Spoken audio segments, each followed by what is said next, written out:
Chanakya international academy உங்களுக்குள் இருக்கும் தலைவரை வெளிக்கொண்டு வரும் பியூர் பாலிடிக்ஸ் பயிற்சி பட்டறை நேரடி மற்றும் இணைய வழி மார்ச் 16 முதல். கான்டாக்ட் 7338824242.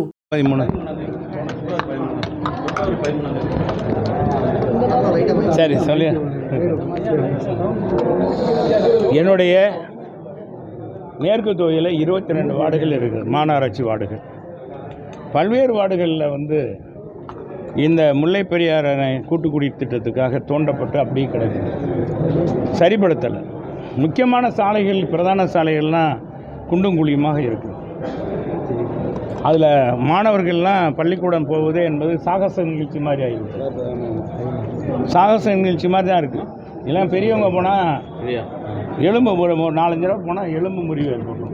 அந்த அளவுக்கு மோசமாக குண்டும் குழியுமா. அது மட்டும் இல்லை, நீங்கள் ஒன்று புரிஞ்சுக்கணும். கர்ப்பிணி, இது நான் மிகைப்படுத்தி சொல்கிறதா இல்லை, கர்ப்பிணி தாய்மார்கள் போனால் கூட அதுவே இடையில பிரசவம் ஆகிரும் போது. அந்த அளவுக்கு மோசமாக மதுரையில் குண்டு சாலைகள் மோசமாக இருக்கும். அதே மாதிரி எங்கள் காலத்தில் கொண்டு வந்த 1296 கோடி ரூபாய் திட்டத்தில் எடப்பாடியார் கொண்டு வந்து அன்னைக்கு உள்ளாட்சித்துறை அமைச்சராக இருந்த அண்ணன் அன்பு சகோதரர் வேலுமணி அமைச்சர் வேலுமணி அவர்கள் கொடுத்த அந்த திட்டமானது மிகவும் மெதுவாக, நத்தையை விட மோசமாக, ஆமையை விட மோசமாக நடைபெறுகிறது.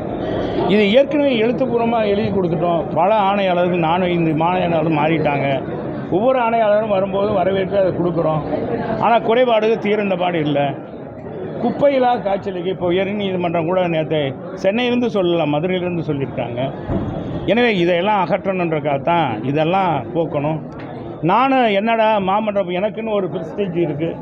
நான் கேட்டேன், எல்லாம் நீங்களாம் போய் கலந்துக்கலாமா? எனக்கு ஒரு சட்டமன்றத்தில் 10 வருஷம் அமைச்சராக இருந்தவங்க இப்படி போகிறீங்களே, என்ன அர்த்தம் அப்படின்னு கேட்டாங்க. என்ன தான் ஊருக்கு ராஜாவாக இருந்தாலும் வீட்டுக்கு பிள்ளை தானே. மதுரை மக்கள் இன்றைக்கி ரொம்ப வாடுறாங்க. அதைத்தான் நான் சொன்னேன். சிவாஜி கணேசன் நடித்த மனோரா படத்தில் மாதிரி பொறுத்தது போதுமடா மகனே, பொங்கி எல்லடா அப்படின்னு சிவாஜி கணேசன் சொல்லுவாங்க. அது மாதிரி மதுரையில் வர்ற மக்கள் துன்பத்தை, துயரங்களை எடுத்து சொல்வதற்காக மாமன்றத்தை பயன்படுத்துவது தவறில்லை. இதில் நமக்கு ப்ரெஸ்டீஜெல்லாம் தேவையில்லை. நம்மளை பொறுத்தளவுக்கு மக்கள் தான் எஜமானர்கள். அதைத்தான் இன்றைக்கி எடப்பாடியார்னு சொல்கிறேன். புரட்சித் தலைவர்னு சொன்னால் புரட்சித் தலைவர், அம்மாவும் சொன்னால் எடப்பாடியார்னு சொல்கிறேன். எனவே மக்கள் பிரச்சனைக்காக இங்கே வந்திருக்கேன், வேறு ஒன்றும் இல்லை.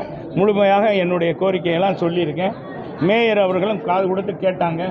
அவங்க ஒரு திட்டத்தை சொன்னாங்க, இதை நிறைவேற்றினா அங்கே இருக்க எங்கள் மண்டல தலைவர், எங்கள் பதவிச்செயலாளர் பாராட்டினார்னு. ஒரு திட்டத்தை பாராட்டினா சொன்னாங்க. நாங்கள் 1000 திட்டம் நிறைவேற்றிருக்கோம் 10 வருஷத்தில். எனவே அதெல்லாம் சொன்னால் அரசியல் ஆயிரும். இது மாமன்றம் அல்ல, இது மாமன்றம். எனவே நான் அதுக்குள் போக விரும்பவில்லை. நான் அதையே சொல்லிட்டு தான் வந்தேன். இந்த மாமன்றத்துக்குள் வரும்போது அரசியலை அப்பாற்படுத்தி விட்டு இந்த மதுரை மக்களுக்கு என்ன செய்ய வேண்டும், மாநகராட்சி எது தவறு இருக்கிறது என்பதை நான் சுட்டி காட்ட வந்திருக்கிறேன்.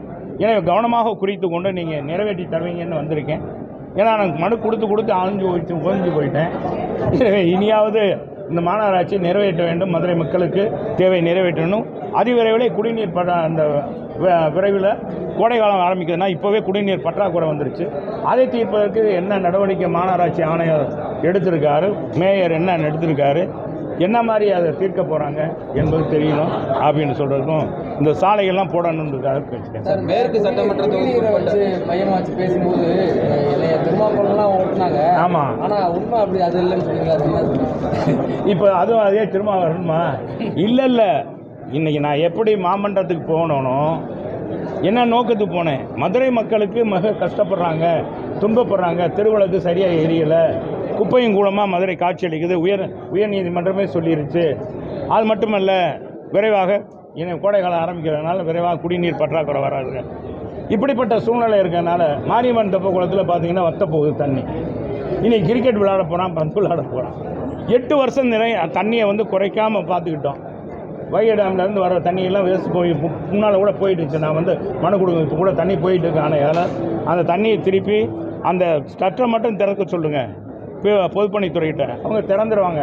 ஏதோ இது சிவகங்கை மாவட்டத்துக்கு போகிறதில்லை. எனவே நிறைவேற்றுங்கன்னு சொன்னால் அதுவும் நிறைவேற்றலை.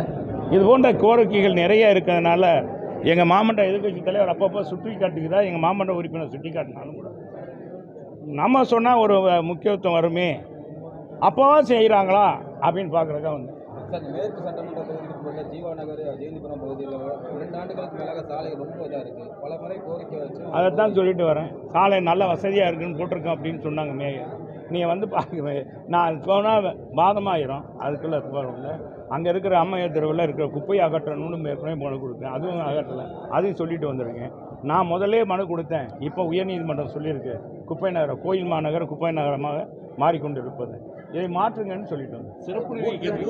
சிறப்பு நீதி எங்கள் காலத்தில் நாங்கள் வாங்கினோம். அடிப்படை தேவையை நிறைவு அன்னைக்கு 2014 250 கோடி கொடுத்தாங்க.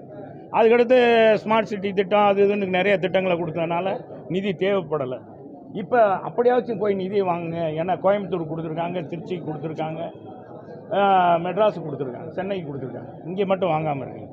இப்போ இங்கே கூட பாருங்கள், டைட்டில் பார்க்கு 600 கோடியில் வரும்னு தங்கம் தென்னரசு முதல்ல தொழில்துறை அமைச்சர் அதுமாதிரி சொன்னாங்க. இப்போ 287 கோடின்றாங்க. அதில் இன்றைக்கி அங்கே இருக்கிற வியாபாரிகள்லாம் எதுக்குறாங்க, இங்கே வரக்கூடாது, எங்களுடைய வியாபாரம் பாதிக்குது அப்படின்னு சொல்கிறாங்க. அது என்ன ஆக போகுதுன்னு தெரியல. பூமி பூஜை போடாது. எனவே இதை வந்து இதெல்லாம் மாற்றணும். மதுரைக்கு கிடைக்கணும், நல்ல காலம் கிடைக்கணும், விடிவு காலம் கிடைக்கணும். இருக்காது தான் இங்கே முழுக்க வந்தேன். வேறு எந்த காரணமும் இல்லை.